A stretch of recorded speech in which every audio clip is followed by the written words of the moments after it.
World leaders at the COP30 summit struck a new climate deal after more than 2 weeks of fraught negotiations.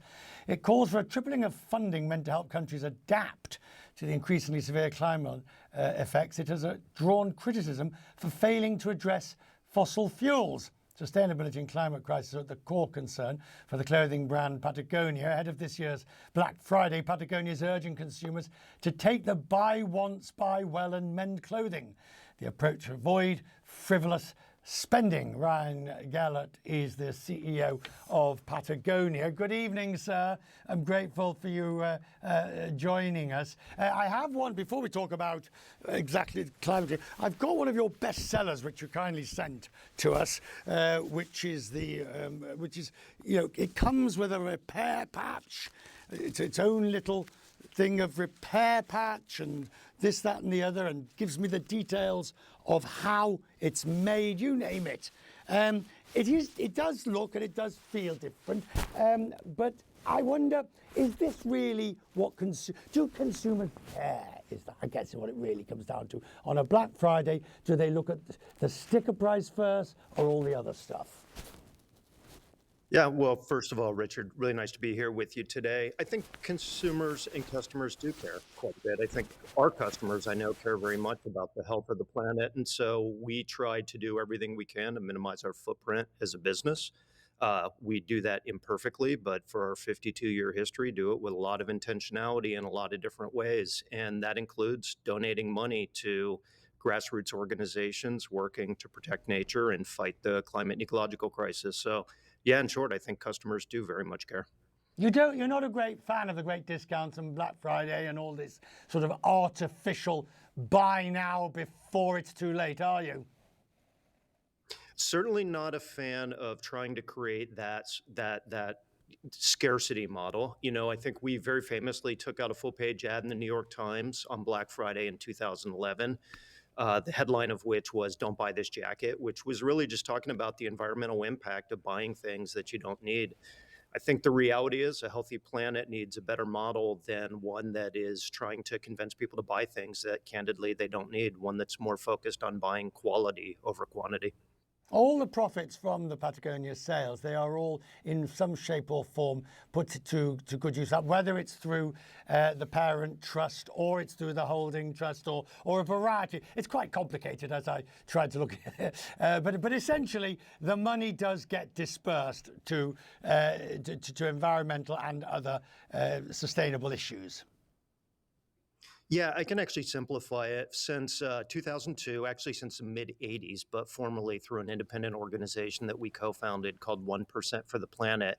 In 2002, we give 1% of our revenue to small grassroots environmental organizations. So we've done that since the mid-'80s, do that still today. What's new as of 3+ years ago is we have a new ownership model where at the end of every year, we reinvest some of our profits, and the rest of them we grant over to a group of 501c4s, Hold Fast Collective, who donate all of that money. The whole thing relies, and I'm not being flippant when I say this, you'll understand this, but the whole thing relies on everybody involved at Patagonia wanting to do good, in a sense, which is the difference, say, to a for-profit corporation where you incentivize through pay, shares, options and the like. So how do you as a company incentivize? Yeah, I mean, I think first of all, I think you sort of distinguish us a little bit incorrectly. We are unapologetically a for-profit company, always have been and remain even after our ownership restructuring. And so we are committed to making the very best product in the marketplace for all the sport communities that we serve, full stop, period. What's different about Patagonia is we also focus on and invest a tremendous amount of time and money in minimizing our footprint. And then again, as of 3 years ago, we've got an ownership model where none of the profits go to the owners.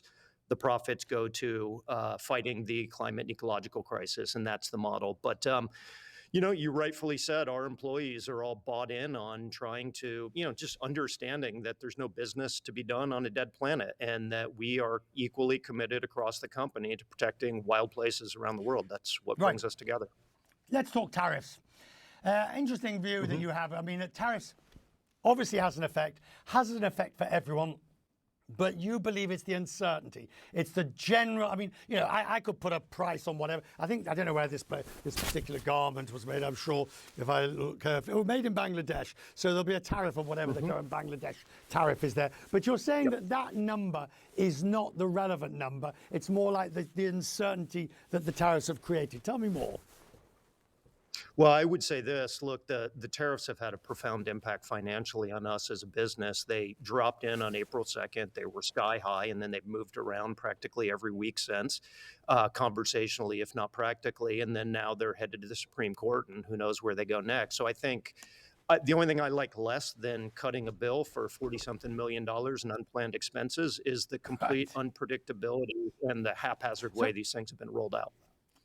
The one question, and I'm comfortable asking you because I sort of the nature of the company. Most CEOs now are scared of their own shadow when it comes to wanting to talk about the administration, tariffs. I cannot tell you the number of top CEOs that either shy away or become just dumbfounded when you try and get them on the hook. You have no qualms about arguably facing the retribution that could follow. I mean, I would say that I'm not looking to pick a fight, but when we look, first of all, I lean on science. We're a company whose mission statement is we're in business to save our home planet. I look at this administration, I've never even imagined a whole of government attack on clean air, clean water, clean soil in wild places like what we're seeing from this administration. I look at just last week and attempts to water down and weaken the Endangered Species Act, the Clean Water Act, while opening up offshore oil and gas drilling basically all around the United States, including up in the northern Arctic, north of Alaska. So those are the facts, and I think that's incredibly distressing. So yeah, I've got no problem talking about those things. I wish you well, sir. Ryan, we'll talk again. I'm very grateful that you've given us time tonight. Thank you very much indeed. Appreciate it. Appreciate it. Thank you. Thank you.